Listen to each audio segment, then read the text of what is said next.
Aleluia. Fala, Deus, fala com os teus filhos. Traz entendimento e discernimento da tua palavra. Não seja o homem a falar. O homem seja somente um canal, um instrumento nas tuas mãos. Em nome de Jesus. Em nome de Jesus. Graça e paz. Que Deus abençoe a sua vida.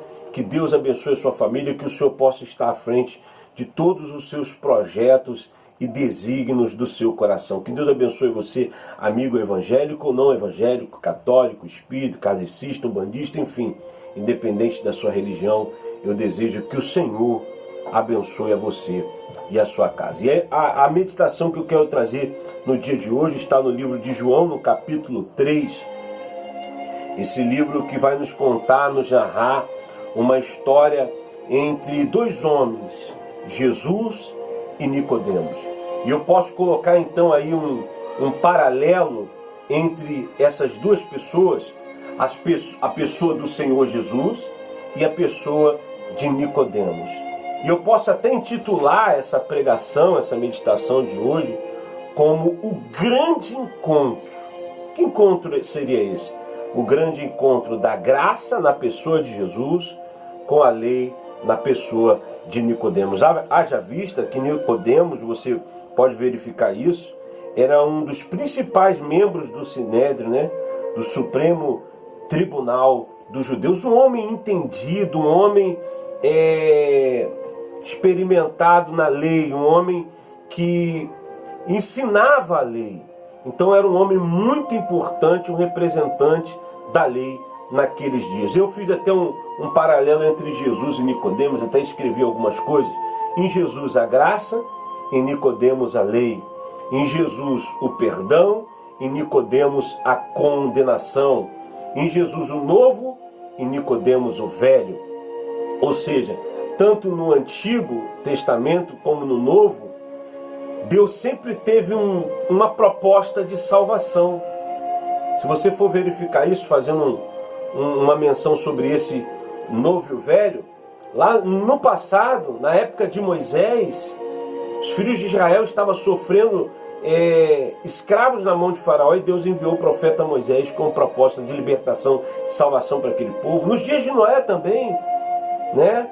Deus mandou que Noé construísse uma arca para salvar Noé, a sua família e os animais. Então o novo e o velho, ou seja, a nova proposta em Jesus, né, de salvação, e eu vou falar sobre isso, e a antiga proposta então na lei. A circuncisão do coração e da alma. Hoje somos circuncidados da alma. E em Nicodemos a velha circuncisão que os judeus creem até hoje. Em Jesus a nova aliança, em Nicodemos a velha aliança. Eu espero que essa meditação de hoje venha trazer para você um grande crescimento espiritual. Então a Bíblia diz assim, desculpe. Havia entre os fariseus um homem chamado Nicodemos, um dos principais dos judeus. Versículo 2. Este de noite foi ter com Jesus e lhe disse: Rabi, sabemos que és mestre vindo da parte de Deus, porque ninguém pode fazer esses sinais que tu fazes, se Deus não estiver com ele. Eu gostaria de fazer uma pausa já nesse segundo versículo, no versículo 2, aonde é que a lei em Nicodemos reconhece o poder da graça. Olha que meditação. A lei, representada por Nicodemos, reconhecendo o poder da graça. Nicodemos diz para Jesus: ninguém pode fazer esses sinais se Deus não estiver com eles. Mais adiante, versículo 3 diz assim: a isto respondeu Jesus: em verdade te digo, se alguém não nascer de novo, não pode ver o reino de Deus. Eu falei sobre o novo e sobre o velho, sobre a nova proposta de salvação. Aqui então Jesus apresenta para Nicodemos a nova proposta de salvação, por intermédio de si mesmo. Jesus é aquele que veio salvar o pecador. Jesus que veio então se tornar maldito. Eu gosto sempre de falar sobre isso. Se fazer maldito por nós, por causa dos nossos pecados e delitos. Se fosse por lei, já estaríamos condenados. Já estaríamos condenados. Então Jesus apresenta para Nicodemos ali então uma nova proposta de salvação. A proposta que nós, os cristãos dos dias de hoje, e também do passado, da igreja primitiva, acreditamos e cremos e seguiremos acreditando. Mais adiante, diz assim no versículo 4, perguntou-lhe Nicodemos, como pode um homem nascer sendo velho? Pode porventura voltar ao ventre materno e nascer a segunda vez? Veja que aqui é importante frisar que a lei não entende o plano de salvação. Nicodemos achou que ele teria que nascer novamente, voltar ao ventre materno da mãe. E até hoje, se você for trazer isso para os dias de hoje, os judeus não conseguiram entender essa nova proposta de salvação, porque não creem que Jesus é esse mediador, não creem que Jesus é esse caminho, como ele disse, que ele é o caminho, a verdade e a vida, e ninguém vem ao Pai senão por ele. Até os dias de hoje, os judeus eles negam Jesus como esse mediador, como essa nova proposta de salvação, essa nova proposta de Deus. No versículo então 5 diz assim, respondeu Jesus, em verdade te digo, quem não nascer da água e do Espírito, não pode entrar no reino de Deus. Não tem como, nós não podemos desassociar, se assim eu posso colocar, é realmente essa palavra, desassociar o batismo ao arrependimento ou o arrependimento ao batismo. Quando Jesus fala aqui acerca das águas, o que representa o batismo hoje na vida do cristão? Quando eu falo que nós não podemos desassociar, eu estou querendo colocar justamente esse pensamento. A água representa a purificação. Quando João Batista, na sua pregação, ele pregava, ele chamava ao arrependimento e levava as pessoas ao batismo das águas. Ou seja, a purificação dos seus pecados. Então, quando Jesus ele fala para Nicodemos, é claro, isso é a interpretação de cada um, e na minha interpretação, creio eu, que Jesus está falando, então, nos dando ensinamento, e também para Nicodemos naqueles dias, acerca das águas que purificam, não importa quem você seja, uma vez você aceitando essa proposta de salvação. Jesus também disse isso quando apareceu para os seus discípulos ressuscitados. Ele disse, ide por todo o mundo, está lá em Marcos capítulo 16, se não me falha a memória. Ide por todo o mundo e pregai o evangelho a toda criatura. A toda criatura. E aquele que crê e for batizado será salvo. É claro, de repente você faça a pergunta, mas pastor Marcos, todos aqueles que são batizados então serão salvos? Nem todos. Quando eu vivo na prática do pecado, eu automaticamente estou invalidando o batismo. Eu desci as águas.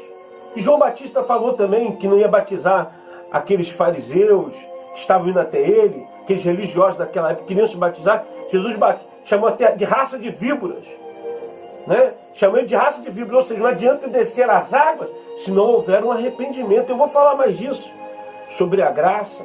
Não existe graça se não houver um arrependimento sincero. Ou seja, não adianta você descer as águas se você realmente, verdadeiramente, não se arrependeu da vida velha que você está levando. O batismo é um simbolismo, é algo simbólico. Ou seja, mas há também por trás do batismo algo de grande importância no mundo espiritual. Eu estou descendo as águas, eu estou sendo purificado então dos meus pecados. Jesus disse isso para Nicodemos. Quem não nascer da água e do Espírito. Quando nós falamos, quando Jesus fala nascer da água e do Espírito, ele diz o seguinte mais adiante, ele diz assim, ó, em verdade te digo, quem não nascer da água e do Espírito, ele está falando com letra maiúscula. E podemos ter então aqui a interpretação do Espírito como o Espírito Santo. Você quer ver um exemplo que eu vou colocar aqui, você vai entender perfeitamente? A pessoa se converte, aceitou Jesus, passou pelas águas, por esse processo de arrependimento, confessou, a confissão é um desses trâmites, desse passo a passo, ela confessou Jesus. Então, a partir desse momento, ela vai buscar a presença de Deus para então ela receber esse batismo no Espírito Santo. E o exemplo que eu vou te dar aqui você vai entender plenamente, vai ter um entendimento completo. Muitas das vezes você não vai ter o pastor perto de você, ou um obreiro que te ajudou, ou um presbítero, uma pessoa que está ali no início da sua caminhada. Mas uma vez que você recebe o Espírito Santo, que você nasce desse Espírito, você se torna uma nova criatura, porque é o Espírito Santo que nos leva a um arrependimento, que nos convence da vida errada. Então, você passa a ter discernimento. Nem sempre você vai ter um religioso perto de você para tirar suas dúvidas. Um pastor ou uma pessoa que te acompanha. Mas uma vez que você tem o Espírito Santo, ele vai te guiar. Ele vai te direcionar, vai te dar discernimento daquilo que é certo e que é errado. Não é a pessoa que por si só, agora eu sou crente, eu sou da igreja, eu vou mudar minhas vestes, eu vou mudar a minha forma de falar, a minha forma de proceder. Não. Mas é o próprio Espírito Santo que uma vez habitando dentro dessa pessoa, desse crente, desse cristão, passa então a dar ele discernimento, passa a guiá-lo, passa... Por isso que você vê tantas pessoas transformadas. Ah, mas fulano era assim, se vestia assim. Não estou falando de vestimenta não, mas estou colocando num geral. Fulano tinha essas atitudes. E depois que entrou para a igreja, ele está diferente. O Espírito Santo mudou essa pessoa. E foi isso que Nicodemos escutou de Jesus. E mais adiante, diz assim no versículo 6, para me concluir, diz assim, ó, o que é nascido da carne é carne, e o que é nascido do Espírito é Espírito. Vou ler logo o versículo 7 para fechar. Não te admires de eu te dizer, importa-vos nascer de novo. Quando Jesus disse para ele que o que é nascido da carne é carne, o que é nascido do Espírito é Espírito, Jesus está então querendo dizer para Nicodemos que o homem natural não pode herdar a vida sobrenatural. Sem conversão é impossível, né, você chegar a um arrependimento. A conversão é vinda pelo arrependimento. A graça, eu alcanço a graça, esse favor não merecido, quando eu passo por esse processo. Lembra que eu falei lá anteriormente? Não existe graça sem arrependimento. Você pode se batizar, mas se você não passou por esse arrependimento, se você não se arrependeu da vida velha, você está invalidando então o batismo. Lembra que eu falei sobre isso? A graça se resume em confissão, em arrependimento. Aí sim então você alcançar o perdão, essa nova proposta de salvação. E o Senhor, através dessa meditação, está dando essa oportunidade para você, para todos nós. Porque ele falou para Nicodemos, importa-vos te dizer que você tem que nascer de novo. Nicodemos era uma pessoa importantíssima, né? Do alto clã ali, do alto escalão dos membros do Sinédrio, mas de nada adiantaria se ele não nascesse de novo. Um dia todos nós iremos morrer. E nós só vamos poder ver o reino de Deus, como Jesus disse para Nicodemos, se nós nascermos de novo. O Senhor te convida para uma nova vida, não importa quem você seja você um ladrão, uma prostituta, um adúltero, um mentiroso, um drogado, viciado. Jesus quer fazer de você uma nova criatura. O Senhor quer fazer com que você passe por esse novo nascimento, nascer da água e do Espírito. Medite sobre isso. Medite sobre essa palavra que você está assistindo. De repente você seja até uma pessoa religiosa, como Nicodemos também era. Mas você é uma pessoa que tem validado o seu batismo, vivendo na prática do pecado, ou você é uma pessoa que, de repente, até já passou pelas águas, mas ainda não houve esse novo nascimento do Espírito.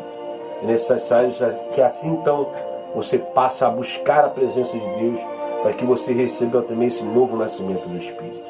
Tá bom? Que Deus abençoe a sua vida, que Deus abençoe a sua família. Fiquem todos na paz do Senhor Jesus.